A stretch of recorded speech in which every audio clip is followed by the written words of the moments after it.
Hello and welcome to Thursday, the fourth day of the week, and we are working through a devotional in the story of Hosea and Gomer and Lo Ruhamah, Lo Ami, and let's not leave out the oldest boy, Yetzrael. Doesn't it? It's interesting how close it sounds to, in the Hebrew, Israel. We would say Israel and Jezreel, but in the Hebrew it's Israel and Yetzrael. Very close. Interesting. Anyway, before we chase that rabbit too far, it's a helpful way to remember. And remember that Hosea has a name that refers to salvation, very close to Yeshua, which is the Lord will save, or he shall save. And you have here Hosea, which is at its root is speaking of salvation. And you have this awesome picture of a man who has been called by God to act out the biggest and greatest role of his lifetime. He's playing the part of Yahweh, and his wife, who was a prostitute, is playing out the part of Israel and Judah and the city of Jerusalem and the people of Israel. And then his children are showing the picture of God will sow. That's the name, remember, of the firstborn son, Hosea's only child. And then the next two children are from some other men or man, not loved and not my people. Powerful lesson. It's not just a nifty story or a parable. It is an actual historical event of a real man named Hosea in a real nation of Israel, representing the one true God, Yahweh, before his people. So let's, without any further ado, get right back in to this idea of Hosea, the return, Hosea's story, and we're going to look then at this. Hosea chapter 4, verses 3 and 4. And it goes like this. Because of this, because of what? The previous verses 1 and 2 talk about their unfaithfulness and walking away from God, not being mindful of him, not acknowledging him, falling into breaking the 10 commandments, calling down curses, lying and murdering, and so on and so forth. It's a desperate, horrible condition that they are living in within their hearts, and then it's seeping into their everyday life and beginning to play itself out in their actual physical lives interacting with people. So God is bringing his claims against the people of Israel, and he says, because of this activity, because of what's in your heart, because of forsaking me, because you will not acknowledge me, because of this, the land dries up and all who live in it waste away. Now, one of the promises, it's a negative promise for sure, one of the promises in the book of Deuteronomy, towards the end, when Moses challenges the people of Israel to hear the law of the Lord, and he reads it to them and challenges them to walk according to it, one of the negative promises is, if you depart from this law, then there will be famines and pestilences and problems that will come into the land and begin to devour you. So here is the claims of the Lord against the people of Israel. And he says, because of this, the land dries up. What is that? That's called famine or lack of rainfall. The land, Haaretz, Israel, the land of Israel, or the land, relies completely upon a spring rain and a fall rain. These are necessary to bring in early crops and late crops and prepare the ground. And so it's important for this early and latter rain to occur in the land. It's absolutely dependent upon it. Otherwise, it's rather deserted. It can turn into a desert. Mark Twain later, at the end of the 1800s, early 1900s, would take a journey to Damascus and then by camel, I believe, and coach down into the Holy Land, the Haaretz Israel.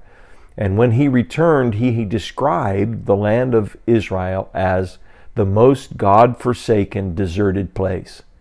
Well, it had been persisting in that state for a very long time because of the sin of the people of Israel.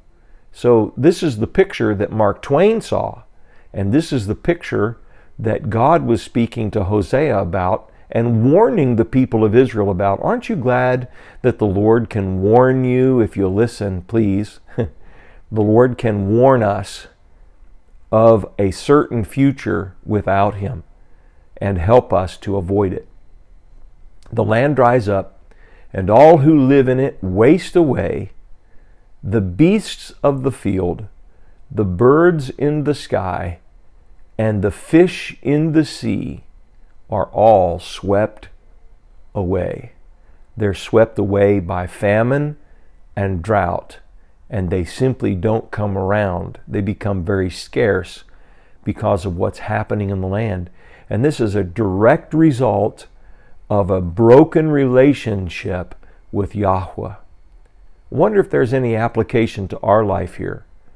I'm convinced that there's no harder road to walk than to be a person who knows the Lord and then slips away, becomes hard, turns back to their own way.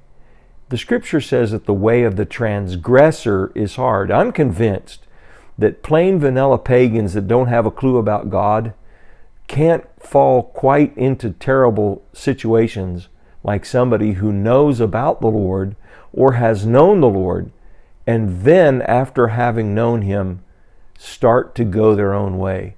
Peter would say, it's better for a man to have never known than to know and turn away. This kind of picture, and a picture of judgment, the flood of Noah and the impending judgment by fire, are all images that are doubtlessly lurking in the mind of the Apostle Peter as he writes that letter to the diaspora Jews who were scattered out of their land and in other lands because of their disobedience, and also directs it to the attention of the rest of the church when we find ourselves journeying away, turning our back, turning to our own counsels, and breaking away from our relationship with the Lord and our dependence upon Him. So he goes on to say this, but let no one bring a charge. Let no one accuse another. So he's saying, don't you dare turn and throw somebody else under the bus or blame your predicament upon someone else. You need to own it. You need to own this. Now, when things get tough, have you noticed that we tend to blame others? Adam did it to Eve, and people are constantly looking for somebody to pass the buck to or to blame or throw under the bus. So, we hear, don't let anyone bring a charge. Let no one accuse another, for your people are like those who bring charges against a priest.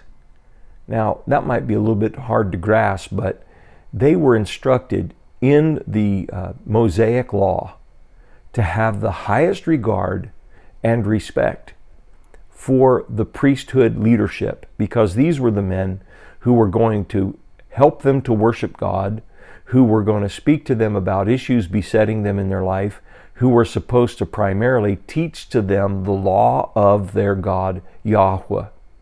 And to bring accusation against one of them was one of the biggest things you could do, and it couldn't be done easily. It couldn't be done flippantly. And so here we have this warning. Don't bring a charge. Don't accuse another. You're just like people who bring charges against a priest. You are easily and willingly and flippantly wanting to cast your problem upon the Lord Himself, or upon someone else and make them the culprit and guilty. So how can we bring that home to us? We tend to have a victim mentality, and when we go our own way and we begin to hit the dry places and the famine places and the hard places because of our turning away from the Lord, and He then works in our life to cause us to consider our path and coax us and urge us to turn around and seek after Him, it would be easy in those predicaments, in those famine places, in those hard places, to blame anyone else but ourselves. But we need to start where the problem is, and that is in our heart, in relationship to Yahweh, the God of creation. So, as we think about that on this Thursday, maybe our meditation can focus right in on that point. Where in my life am I playing the victim, blaming it on someone else, rather than taking full responsibility in my life, in my heart, in my spirit, for where I'm standing and how I'm walking and how I'm relating to the God of creation? So as you think about that, and as I think about that today, I'm going to ask that the Lord bless you. Let His grace come upon you. May His peace encompass you on your way as you allow that to soak into your spirit for today's meditation. Lord bless you. Hope to see you tomorrow.